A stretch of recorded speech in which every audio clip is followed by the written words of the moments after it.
The case for Nasarawa State is completely different from that which Kogi and other states are before the Supreme Court. Nasarawa State is happy with the establishment of the EFCC, ICPC, and NFIU.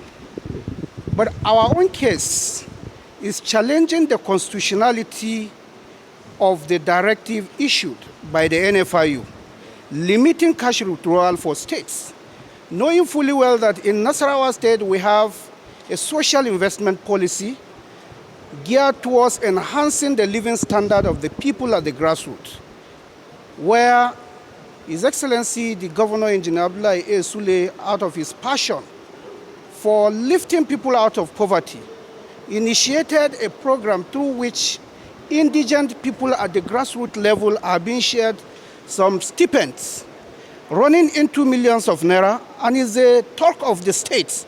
And the entire people of the state are very happy with that. Now, by the time this policy comes on board to limit the cash withdrawal by the states, it will frustrate this program, and it by extension affects the living standard of the people at the grassroots. So this is why we are in court, not to challenge the constitutionality of the establishment of the EFCC, ICPC, NFIU. These are institutions that are in place to actually fight corruption that is bedeviling the development of this country. So Nasarawa State is still on its feet, seeking for the interpretation of the Supreme Court on the constitutionality or otherwise of that policy. This is why we are here. Thank you, sir. All right.